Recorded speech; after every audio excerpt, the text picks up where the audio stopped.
What's going on, everybody?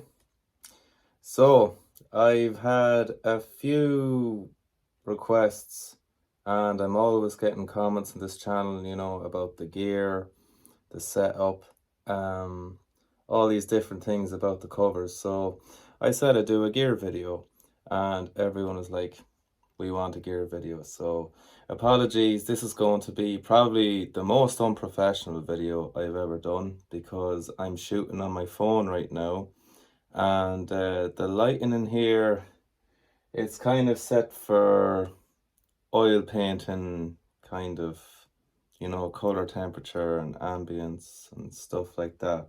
And this here actually is my home studio. This is where I do all my recording, painting, work, etc., etc. So apologies, the room is very fucking messy, and everything's just everywhere, but that's kind of the way I like it. That kind of helps me focus. I know it's weird, the mind of an artist.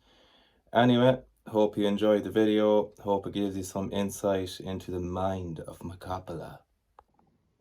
So this here is my studio. It's got everything in it, from art stuff to my tattooing corner station thingy.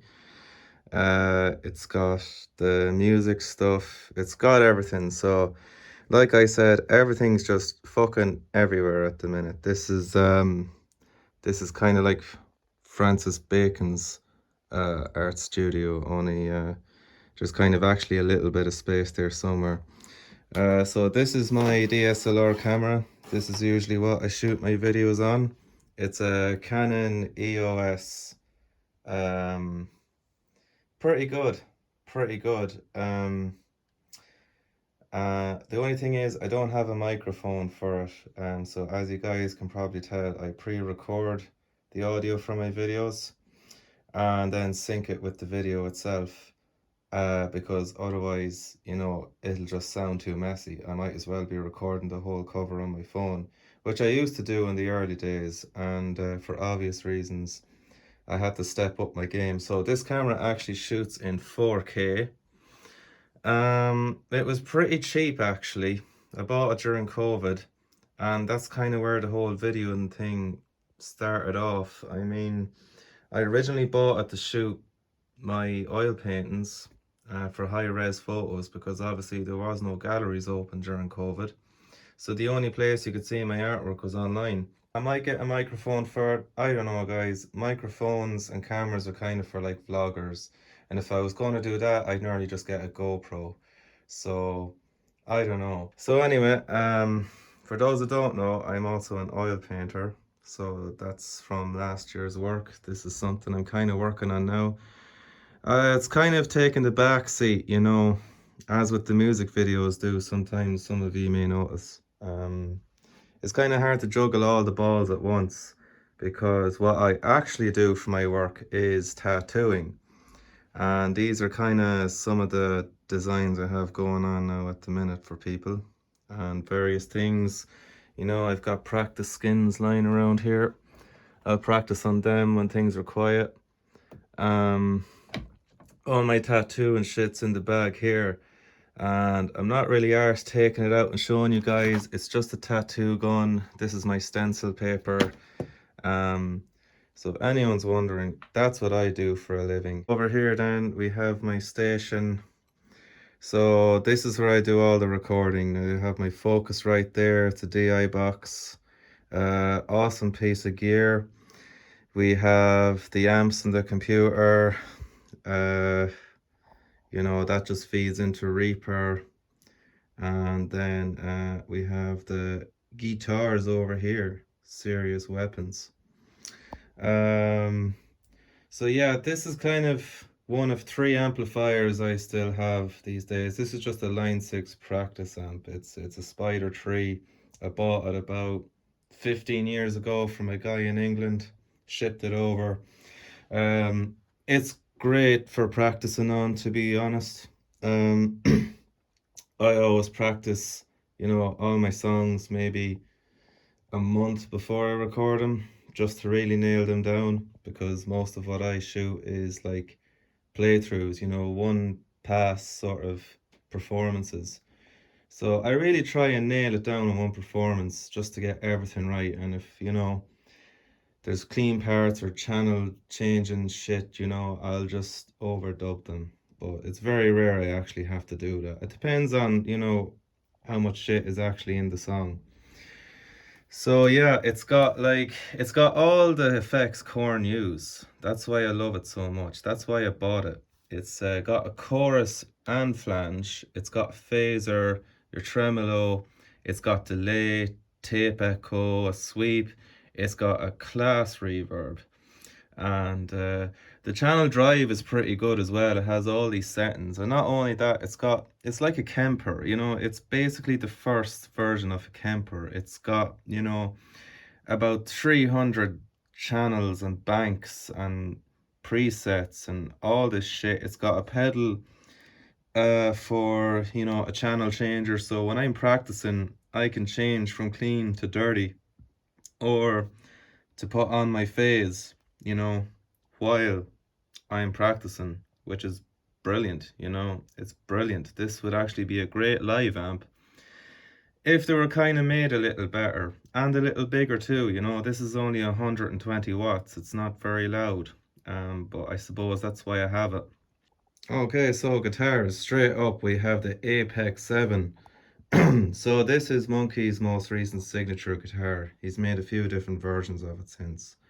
But this guitar will be my main go-to for recording, mainly because of this guy here, the Evertune bridge. Now, I probably will do a separate video on that because I have a lot of requests on, how to change strings on it, the tuning, blah, blah, blah. There are a load of videos out there about the Evertune, especially with 7 strings. It's kind of hard to find a 7-string these days that doesn't already come with one because all the major manufacturers are starting to incorporate them now. But I don't know. Let me know in the comments if you still want to see that video. To be honest, the Evertune is a lot easier than you think it is. And it's a lot easier to set up than a tremolo. And, once you get it set and once you have the guitar tuned, it just stays like that. It stays in tune. And, you can afford to make more mistakes. It's easier to do the songs in one pass and not be overdubbing or punching in. I love this guitar. This is probably my favorite guitar at the moment. I have it nearly 3 years and it's still my favorite one. So next here we have the GRG 170DX. So I bought this about 10 years ago, actually. Yeah, 10 years ago this August. And I use this guitar mostly for my Slipknot Limp Bizkit stuff because, it has the whammy bar. This actually stays crazy in tune, even though it has the trem system, which I'm very surprised at. And it has great sustain, especially up here high in the fretboard. Slipknot do a lot of stuff, like Solway Firth, songs like that where they're just playing up here. So I love it for playing Slipknot, and it mixes great with a Marshall and orange tone to get that Slipknot tone as well. It's probably my favorite 6-string, It's got a 5-way switch, which is a bit annoying because this middle pickup always gets in the way of my picking.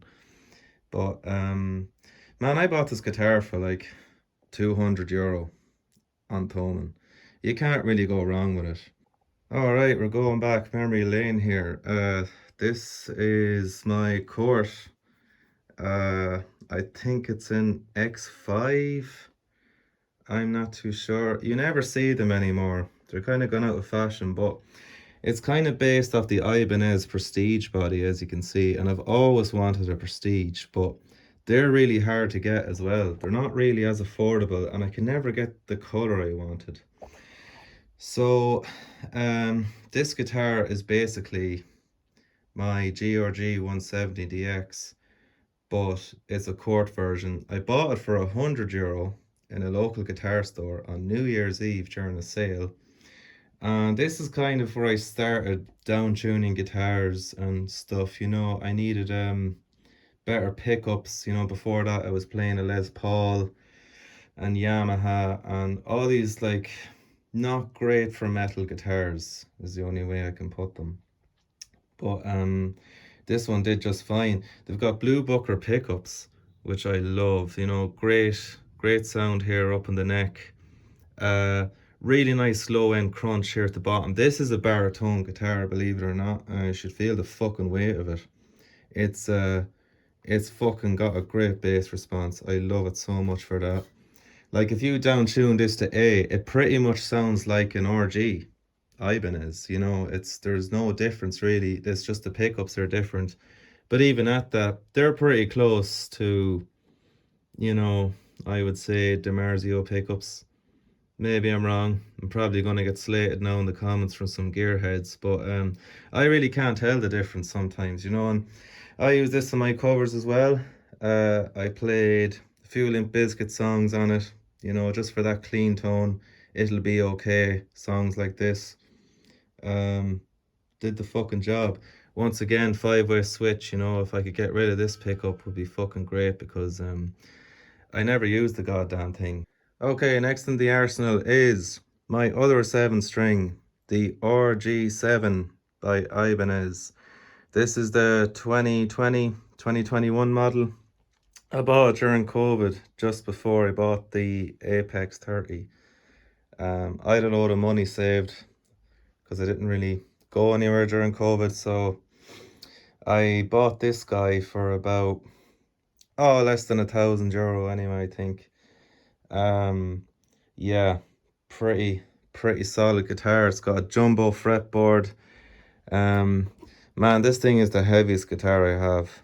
You know, talk about a baritone. It's just got a great body, great mahogany body. It's got DiMarzio, I think it's Blaze pickups. They're either Blaze or they're not PAFs anyway, I know that. But man, these things have some growl to them, you know, especially you put them through a diesel amplifier. Oh my God, it's just amazing. You know, I love playing the Love and Death songs with this one because they just have that, it just has that really meaty tone. I can really match the tone with Love and Death when you run this through a diesel amplifier. And it's a really fun guitar to play. I love the color. I just wish I had more guitars that were matte black, you know. And yeah, it's pretty awesome. Got lock-in tuners, you know, really handy for restringing guitars if you want to look up lock-in tuners. Right now this is just kind of my practice 7 string, you know, to keep the strings fresh on the Apex. So I'll be practicing songs. You can also change the tuning on it. It's not like the Evertune. Tuning's pretty easy to change, so like I said, I'll go up or down depending on, you know, what song I'm playing. So this is my oldest guitar. This is the second electric guitar that I ever got, and it was bought for me in 2007, 2006, 2007. You know, I was getting really into My Chemical Romance, Green Day, Bring Me the Horizon, shit like that. So like all these dudes played it, so I said fuck it, get me this guitar for Christmas, and they did. So yeah, I was happy out. This is kind of when I was starting my early band days, you know, and amazing guitar. You know, it's had a few knocks over the years. We did a custom paint job on the pickers. You know, me and my friends were like, we'd always go around like modifying our gear and, you know, painting it and doing crazy shit with it we probably shouldn't have been doing, like rewiring pickups, you know. This had EMGs in it at one point, actually. It had EMGs, and I got the EMGs taken out and the humbuckers put back in because I don't know why I did it, to be honest with you. I don't think it sounded too good. The original is better. So they never really sounded the same since. You know, it doesn't really play that great anymore. But you know, it's great for practicing and doing clean stuff on. It still has that, you know, Les Paul sound. And I love the fretboard. Usually I don't like round necks, but this guitar, yeah.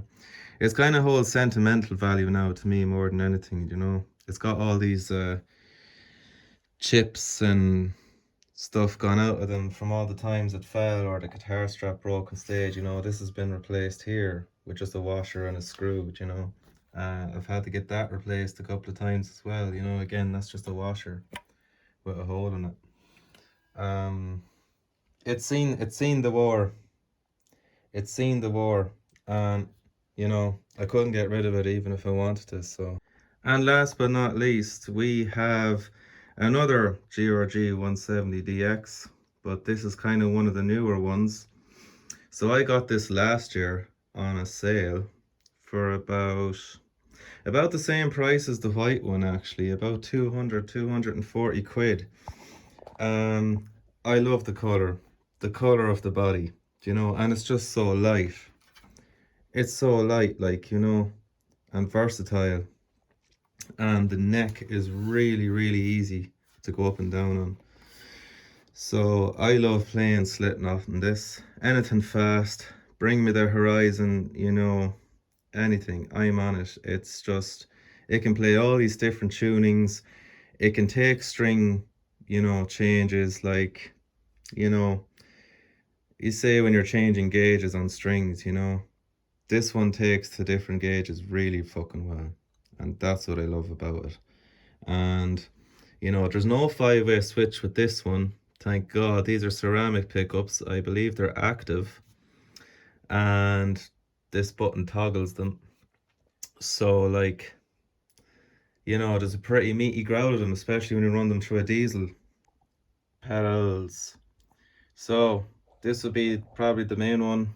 This is the Whammy 5 by Digitech, based off the XP100 that Korn use. They still use the XP100s because they can buy them and do them up.